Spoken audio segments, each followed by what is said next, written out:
పొరుగు రాష్ట్రాలతో పోల్చుకుంటే తెలంగాణలో ఎలక్ట్రిక్ వాహనాల యొక్క పెనిట్రేషన్ అనేది తగ్గింది. మరి ఈ పెనిట్రేషన్ అనేది ఎందుకు తగ్గింది, దీనికి గల కారణాలు ఏంటి అనే డీటెయిల్స్ గురించి ఈ వీడియోలోనైతే మాట్లాడుకుందాము. హలో ఫ్రెండ్స్, నా పేరు ఆదిత్య వెన్ను and welcome to EV Telugu. పొరుగు రాష్ట్రాలతో కంపేర్ చేసుకుంటే తెలంగాణలోని ప్రజలు ఎలక్ట్రిక్ వాహనాలని కొనడానికి వెనకడుగు వేస్తున్నారు.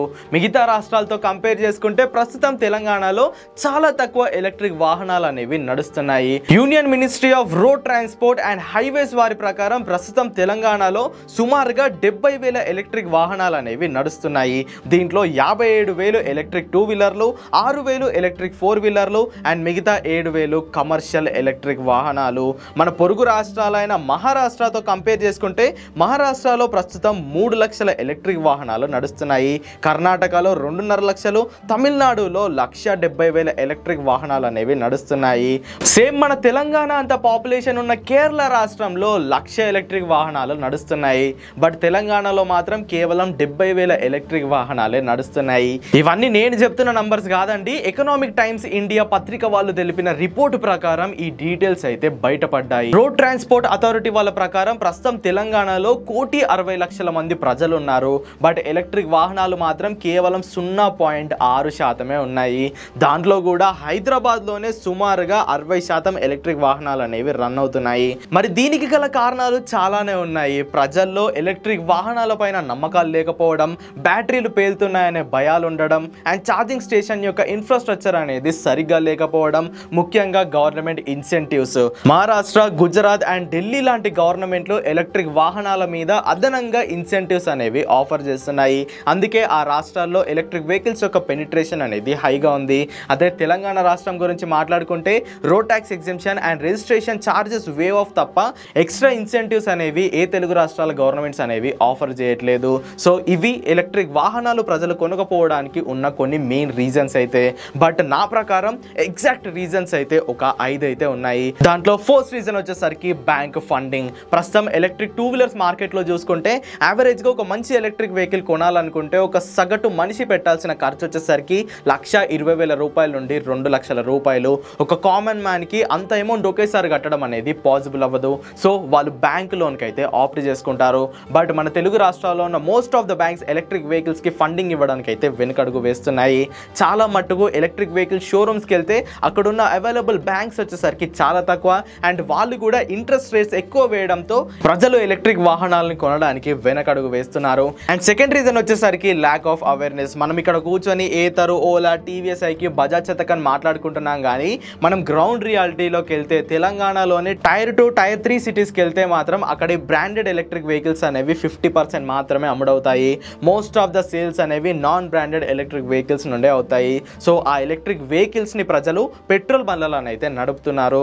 ఆ ఎలక్ట్రిక్ వెహికల్స్ని మెయింటైన్ చేసే విధానం కానీ, ఛార్జింగ్ పెట్టే సైకిల్స్ కానీ, వాళ్ళు చేసే వాషింగ్ కానీ లేదా వాళ్ళు చేసే డ్రైవింగ్ కానీ ఇవన్నీ పెట్రోల్ స్కూటర్లో చేసినట్టు చేస్తే ఆ ఎలక్ట్రిక్ స్కూటర్స్ అనేవి వాళ్ళకి ట్రబుల్ ఇస్తున్నాయి. సో ఆ ట్రబుల్ని వాళ్ళు నెగిటివ్ ఫీడ్బ్యాక్గా తీసుకొని ఇంకో 10 మందికి ఎలక్ట్రిక్ వాహనాలని కొనొద్దు అనే మౌత్ వర్డ్ని అయితే స్ప్రెడ్ చేస్తున్నారు. సో దానివల్ల ఒకరిని చూసి ఇంకొకరు కూడా ఎలక్ట్రిక్ వాహనాలు అంటే ఇంతేనేమో, అవి మనకి సెట్ కావు, అవి మనం నడపలేము, ఇప్పుడే టెక్నాలజీ అంత డెవలప్ అవ్వలేదు అనే ఒక మైండ్ సెట్తో ఒకరిని చూసి ఇంకొకరు కూడా ఎలక్ట్రిక్ వాహనాలని కొనడానికి అయితే వెనకడుగు వేస్తున్నారు. అండ్ థర్డ్ రీజన్ వచ్చేసరికి గవర్నమెంట్ ఇన్సెంటివ్స్. ని ఆల్రెడీ చెప్పినట్టు గుజరాత్, మహారాష్ట్ర అండ్ ఢిల్లీ లాంటి గవర్నమెంట్స్ ఎలక్ట్రిక్ వాహనాలను ఎంకరేజ్ చేయడానికి సెంట్రల్ గవర్నమెంట్ ఇచ్చే సబ్సిడీతో పాటు వాళ్ళు స్టేట్ గవర్నమెంట్ సబ్సిడీస్ ని కూడా ఆఫర్ చేస్తున్నారు.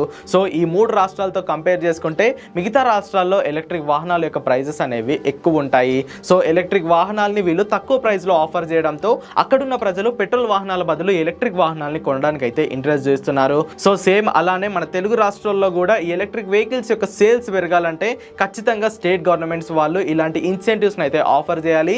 ఇలాంటి ఇన్సెంటివ్స్ని ఆఫర్ చేయడంతో పాటు జనాల్లో ఎలక్ట్రిక్ వెహికల్స్ పైన అవగాహన రావడానికి వీళ్ళు కొన్ని క్యాంపెయిన్స్ని అయితే రన్ చేయాలి. ఎలక్ట్రిక్ వాహనాల డీలర్స్ ఎవరైతే ఉన్నారో వాళ్ళందరినీ పిలిచి మీటింగ్ పెట్టి ఏ విధంగా మనం ఈ ఎలక్ట్రిక్ వెహికల్స్ని ఎంకరేజ్ చేస్తే బాగుంటుంది అనేది డిస్కస్ చేసుకొని ఖచ్చితంగా ఒక ప్రణాళిక రూపొందించి ఒక సిస్టమేటిక్ మేనర్లో ఈ ఎలక్ట్రిక్ వెహికల్స్ని వాళ్ళు ఖచ్చితంగా ఎంకరేజ్ చేయాలి. చేయాలి. ఫోర్త్ రీజన్ వచ్చేసరికి ల్యాక్ ఆఫ్ ఛార్జింగ్ స్టేషన్స్. వేరే రాష్ట్రాలతో కంపేర్ చేసుకుంటే మన తెలంగాణ అండ్ ఆంధ్రప్రదేశ్లో ఎలక్ట్రిక్ వెహికల్స్ యొక్క ఛార్జింగ్ స్టేషన్స్ అనేవి చాలా తక్కువగా ఉన్నాయి.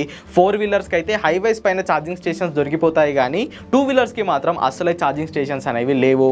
ఏతర్, ఓలా లాంటి కంపెనీస్ టైర్ 1 సిటీస్లో ఛార్జింగ్ స్టేషన్స్ని సెటప్ చేస్తున్నాయి, కానీ టైర్ 2, టైర్ 3 సిటీస్లో మాత్రం వాళ్ళు అస్సలు పట్టించుకోవడం లేదు. సో మన గవర్నమెంట్ దీనిపైన దృష్టి సారించి ఎలక్ట్రిక్ 4 వీలర్స్ అండ్ 2 వీలర్స్కి కూడా ఛార్జింగ్ స్టేషన్స్ని వాళ్ళైతే సెటప్ చేయాలి. సో ఇలా జరిగితే కనుక వాళ్ళ చుట్టుపక్కల ఉన్న ఛార్జింగ్ స్టేషన్స్ని చూసైనా ప్రజలు ఎలక్ట్రిక్ వెహికల్స్ని కొనడానికి ముందుకొస్తారు. అండ్ ఫిఫ్త్ రీజన్ వచ్చేసరికి డీలర్ అన్స్టెబిలిటీ. జరిగిన కోవిడ్ సీజన్లో కానివ్వండి, లేదా ఎలక్ట్రిక్ వాహనాల నుండి మంటలు వచ్చిన టైంలో చాలామంది డీలర్స్ ఎలక్ట్రిక్ వెహికల్స్ షోరూమ్ని షట్ డౌన్ చేసేసి ఇండస్ట్రీ నుండి క్విట్ అయిపోయారు. ప్యూర్ ఈవీ లేదా ఇంకా మిగతా కంపెనీ డీలర్స్ వచ్చేసరికి అప్పటి వరకు వాళ్ళ ఏరియాలో చాలా ఎలక్ట్రిక్ స్కూటర్స్ అనేవి సేల్ చేసుకున్నారు. ఇలా ఫైర్ వచ్చినప్పుడు కానీ లేదా వాళ్ళకి కంపెనీ నుండి రెస్పాన్స్ లేనప్పుడు వాళ్ళు షోరూమ్స్ని క్లోజ్ చేసుకొని వెళ్ళిపోయారు. ఆ వెహికల్స్ని కొనుక్కున్న కస్టమర్స్ ఎవరైతే ఉన్నారో ఇప్పటికీ ఇబ్బందులు పడుతున్నారు. సో ఒక్కరికి ఇబ్బంది వచ్చిందంటే ఆ ఇబ్బంది అనేది వాళ్ళ చుట్టుపక్కల ఉన్న 10 మందికి ఇంపాక్ట్ అనేది చూస్తుంది. ఫర్ ఎగ్జాంపుల్ ఇప్పుడు ఒక ప్యూర్ ఈవీ కస్టమర్ని తీసుకుందాము. ఒకనొక సిటీలో ఆయన ఒక ప్యూర్ ఈవీ ఎలక్ట్రిక్ వెహికల్ని అయితే ₹1,00,000 పెట్టి పర్చేస్ చేశారు. పర్చేస్ చేసిన 6 నెలలకే డీలర్ ఆ షోరూమ్ని క్లోజ్ చేసుకున్నారు, సర్వీస్ అయితే ఇవ్వడం లేదు. సో ఆ కస్టమర్కి ఇప్పుడు ఒక బ్యాటరీ ఇష్యూ వచ్చింది. దాన్ని ఎక్కడ చూపించాలో, ఎవరికి చూపిస్తే రిజాల్వ్ అవుతుందో ఆయనకైతే తెలీదు. సో అలాంటప్పుడు ఆయన ఏం చేస్తారు, ఇంటి ముందు ఆ బండిని పెట్టి రోడ్డు పైన వెళ్ళే 10 మందిని పిలిచి నువ్వే బండినైనా కొనుక్కో కానీ ఎలక్ట్రిక్ బండిని మాత్రం కొనకు అనే నెగిటివ్ అవేర్నెస్ని అయితే ఆ 10 మందికి ఆయన స్ప్రెడ్ చేస్తున్నారు. సో ఇది ఎవరి వల్ల? డీలర్ వల్ల. డీలర్ కనుక ఆ బ్రాండ్ని సెలెక్ట్ చేసుకునేటప్పుడే దాని బ్యాక్గ్రౌండ్ మొత్తాన్ని ఎంక్వైరీ చేసి సెలెక్ట్ చేసుకొని ఇన్ కేస్ ఫైర్ వచ్చినా కూడా ఆయన సస్టైన్ అయ్యేలా ఆ షోరూమ్ ఉంచితే కనుక ఇప్పుడు ఆ నెగిటివ్ ఇంపాక్ట్ అనేది ఎలక్ట్రిక్ వెహికల్స్ పైన వచ్చేది కాదు.